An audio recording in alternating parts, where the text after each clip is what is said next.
Joko Chandra, Harun Masiku, hingga Edi Tansil. Mereka adalah beberapa daftar pencarian orang atau DPO, atau yang lebih kita kenal dengan istilah buronan, yang dikategorikan kelas kakap dalam kasus dugaan korupsi dan suap yang merugikan negara ratusan juta rupiah hingga miliaran rupiah.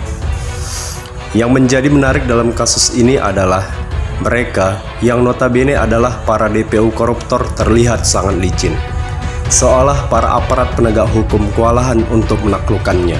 Mengapa demikian? Karena misalnya saja Edi Tansil yang sudah menjadi buron dari tahun 1993 atas dugaan adanya penyelewengan uang dalam jumlah besar dalam kasus kredit yang dikucurkan Bappindo kepada bos GKG, yaitu Edi Tansil sendiri, tanpa adanya jaminan yang jelas. Sempat tertangkap, namun kabur hingga jejaknya sampai saat ini tidak ditemukan. Lalu, Joko Chandra yang buron pada 2011 atas skandal Bank Bali yang mencuat pada akhir Juli 1999 tidak juga kunjung tertangkap. Dan yang paling baru adalah Harun Masiku yang buron atas kasus dugaan suap pada pemilihan legislatif 2019 lalu. Untuk itu, pada kesempatan kali ini, kami dari Kicauan Hindu 12 akan membahas tentang permasalahan itu dengan tema DPO tanggung jawab siapa? Refleksi kasus Joko Chandra, Harun Masiku, dan Edi Tansil. Kepada para pemirsa, selamat menyaksikan.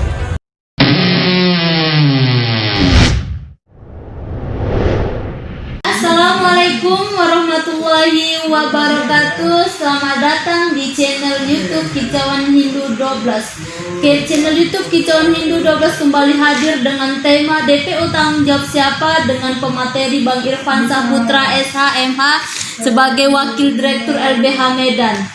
Baik pemirsa, kita kembali merefleksi atas kasus DPO seperti Joko Chandra, Harun Masiku, Edi Tansil.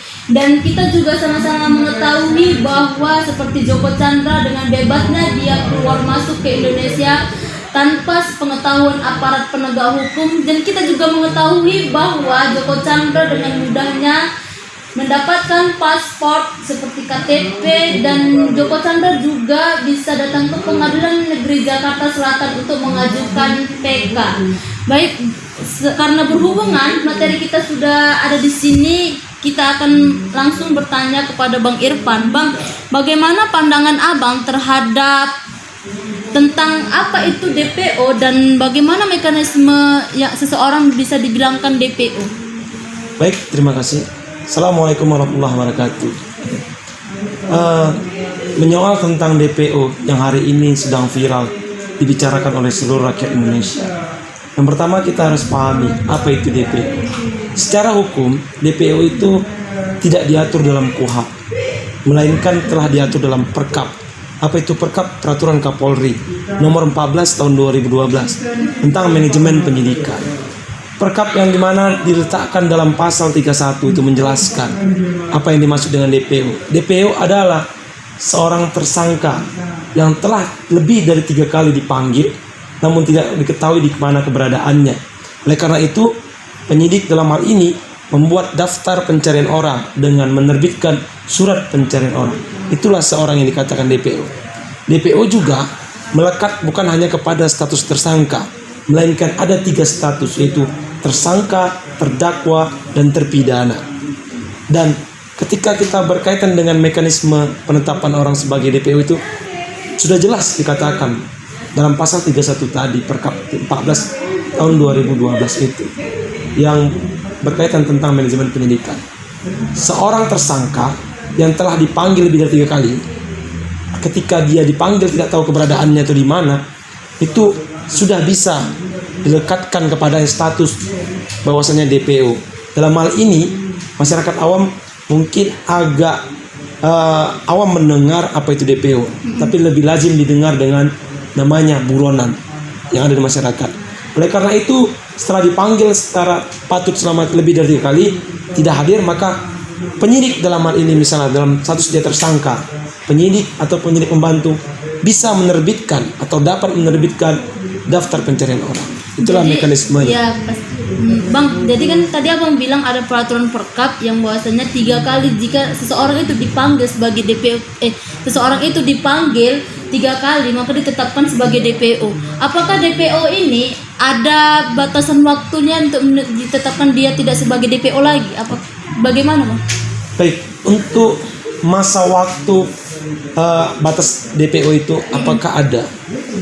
DPO itu dilekatkan terhadap seorang tersangka, terdakwa dan terpidana itu hilang ketika dia ditangkap dan diproses secara hukum. Baik itu setelah ditangkap pihak kepolisian, ya kan, dan diberikan kepada jaksa penuntut umum, dan jaksa penuntut umum menyidangkan di persidangan dan diputus oleh hakim dan telah berkekuatan hukum tetap, maka dengan secara otomatis DPO itu akan hilang karena dia sudah menjadi seorang terpidana. Ketika proses ini selesai dan berkekuatan hukum tetap atau inkrah van Wisden, makanya DPO itu sudah tidak ada lagi. Itu batas waktunya. Ya, untuk batas waktunya itu kan setelah DPO itu ditangkap dan diserahkan ke diproses kembali diadili, ya. dan diputuskan. Untuk itu kan ini kan kita juga sama tahu bahwa Joko Chandra, Harun Masiku, Edi Tansil itu adalah buronan-buronan yang banyak dibincangkan oleh orang-orang adalah buronan kelas kakap atau DPO kelas kakap. Bagaimana pandangan abang tentang banyaknya buronan-buronan atau DPO yang belum tertangkap ini, Bang? Baik. Pandangan saya terkait dengan banyaknya DPO yang hari ini belum tertangkap. Yang memang saat ini kita ketahui sangat viral itu adalah Joko Chandra. Tidak hanya Joko Chandra yang saat ini sedang menjadi buron ataupun DPO Harun Masiku, Edi Tansil yang sangat fenomenal, sudah 23 tahun sampai dengan sekarang belum tangkap dari tahun 96. Pandangan saya atau sikap saya adalah yang pertama itu sangat menyedihkan dan miris melihat para DPO ini belum tertangkap. Artinya miris kenapa? Hari ini negara kita sebagai negara hukum yang diamanatkan oleh Undang-Undang Dasar 1945 jelas tercantum dalam pasal 1 ayat 3, negara Indonesia dan negara hukum. Hari ini negara kita dikangkangi oleh para koruptor, oleh para orang yang punya uang, orang-orang yang jahat menurut saya begitu, dalam dugaan konotasi bahwa saya tersangka kan begitu, bisa sebebas mungkin masuk keluar Indonesia dan mempermainkan hukum Indonesia. Saya melihat ini sangat menyedihkan dan membuat aparat penegak hukum ini tidak berdaya, khususnya di Indonesia. Baik, untuk di Indonesia sendiri negara kita kan kita juga sama tahu bahwa negara Indonesia adalah negara aparat negara hukum kan, negara demokrasi. Jadi apa peran negara kita terhadap DPO kelas kakap ini seperti Joko Chandra, Harun Masiku dan Edi Tansil? Apakah peran-perannya negara itu sangat penting untuk aparat penegak hukum dan terhadap DPO ini, Bang? Ya tentu. Jadi kalau ditanyakan apa peran negara, saya harus mengatakan peran negara ini adalah peran yang paling utama, dalam hal ini pemerintah. Pemerintah dengan alat negaranya itu aparat penegak hukum harus menuntaskan masalah DPO ini, masalah terkait dengan DPO yang saat ini buron, yang belum tertangkap dan belum diadili. Jadi peran negara itu harus aktif untuk menunjukkan bahwasanya negara kita itu negara yang kuat, negara yang berdasarkan hukum. Dan ketika ini tidak selesai oleh negara dalam hal ini pemerintah dan jajarannya, maka negara kita akan dicap sebagai negara yang tidak kuat hukumnya, tidak kuat penegakan hukumnya, atau para penegak hukumnya masih dianggap lemah bagi negara lain, dan itu akan mempengaruhi negara kita dalam kompetisi dengan terhadap negara lain dalam segi hukum. Jadi dalam arti bahwasanya hukum di negara Indonesia masih bisa diperjualbelikan. Ya, seperti itu. Pandangan kita seperti itu, bukan lagi rahasia umum. Namun kita masih berharap Indonesia ini optimis. Kalau tidak dari kita, dari siapa lagi? Dan untuk menuntaskan kasus-kasus ini kita harus memberikan banyak masukan-masukan kepada pemerintah dan anggota dewan, dalam hal ini wakil rakyat. Dan saya mau bertanya kembali, Bang, menurut Abang, apakah jaksa agung berwenang untuk mengeksekusi DPO sesuai dengan instruksi? Baik, terhadap status DPO, tadi saya katakan status DPO itu melekat kepada 3 status: tersangka, terdakwa, dan terpidana, kan seperti itu. dalam hal ini jaksa, seperti pertanyaan jaksa agung berwenang untuk mengeksekusi DPO atau melakukan penangkapan. Jelas dikatakan sebagaimana dalam KUHP pasal 270 kan begitu. Jaksa adalah orang yang mengeksekusi putusan pengadilan. Dalam hal ini kita sebagai contohkan Joko Chandra yang telah diputus terkait dengan kasus korupsi Bank Bali 2 tahun. Ya, seharusnya jaksa dalam hal ini jaksa agung melakukan eksekusi sebagaimana amanat dalam pasal 270 itu.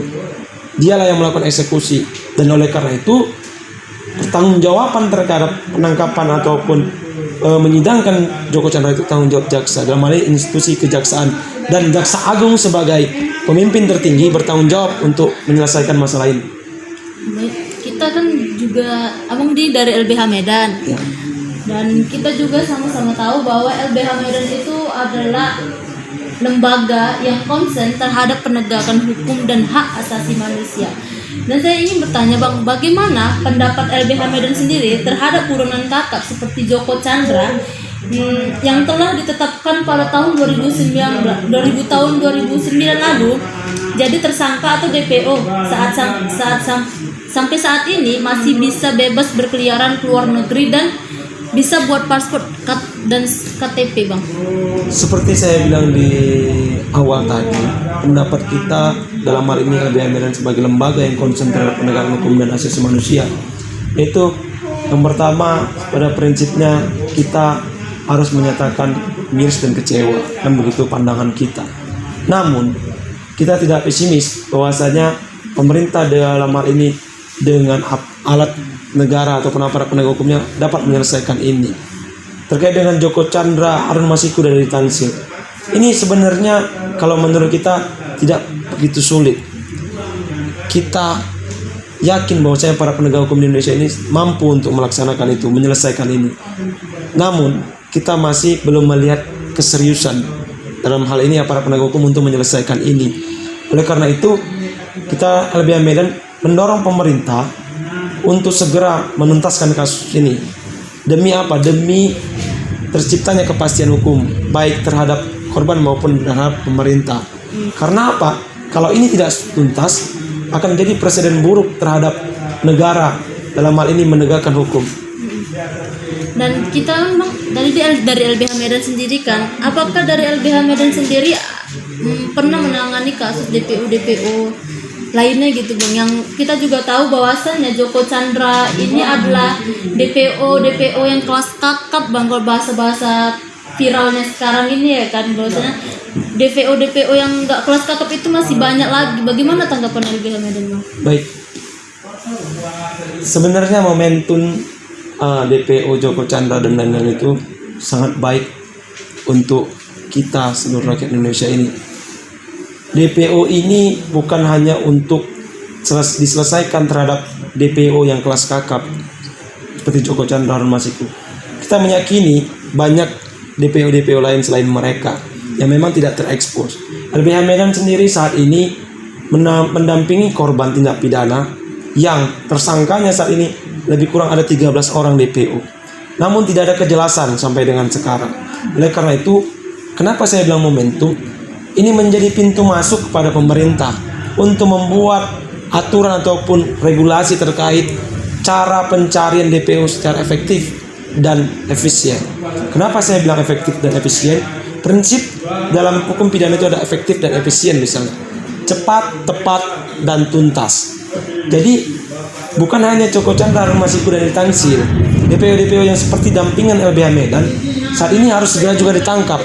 Ini untuk membuktikan bahwasanya aparat penegak hukum kita itu akuntabel dalam arti bertanggung jawab atas apa yang dikerjakannya. Ada pertanggungjawaban yang ada dikerjakannya. Oleh karena itu LBH Medan dalam hal ini menyampaikan atau meminta kepada pemerintah dan legislatif untuk segera membuat aturan bagaimana tentang DPO itu, pencarian DPO itu. Kita berharap DPO itu bukan hanya sekedar pelekatan DPO, karena melekatkan status DPO pada seseorang tersangka tadi itu, kita menduga aparat penegak hukum yang lengkap itu telah selesai bekerja. Padahal itu belum selesai karena belum ada kepastian, dan itu merugikan korban dan negara. Oleh karena itu nanti aturannya, harapan kita dan kita meminta kepada negara dalam hal ini pemerintah dan legislatif untuk membuat ada waktu berapa lama DPO ini harus tertangkap. Semisal harapan kita itu 2 tahun orang menyandang status DPO harus ditangkap. Kalau memang tidak dapat juga, tidak tertangkap dan tidak diadili selama 2 tahun, itu harus diambil alih oleh pemerintah. Setidaknya diambil alih oleh pimpinan tertingginya dalam institusinya. Misalnya kalau dalam Polres diambil Polda, misalnya kalau kejaksaan negeri diambil oleh Kejati. Untuk apa? Jabatannya ya, Bang. Dengan Untuk tahap-tahapnya lah ya. tahap-tahapannya, untuk memberikan kepastian hukum. Iya. Karena tujuan hukum itu salah satunya kepastian hukum di negara kita. Kalau memang selama 2 tahun semisal tadi itu tidak tertangkap, maka institusi yang sedang menangani itu harus diberikan sanksi.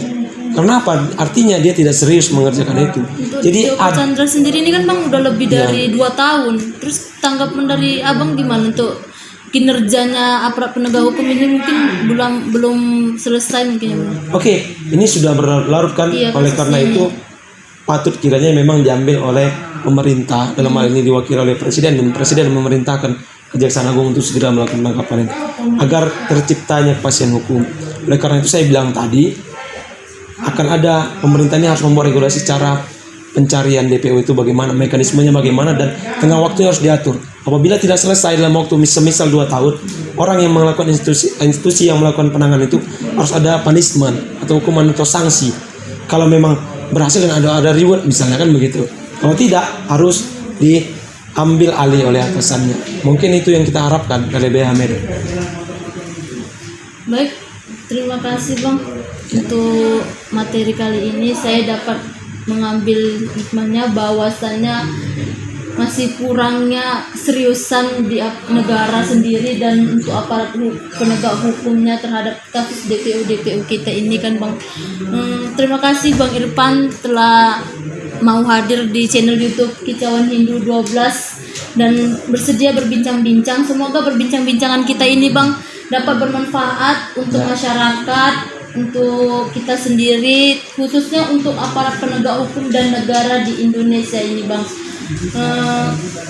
Terima kasih. Jangan lupa untuk kawan-kawan yang lain, untuk kawan-kawan selalu lihat channel kita, subscribe, like dan komen di channel YouTube kita Kicauan Hindu 12.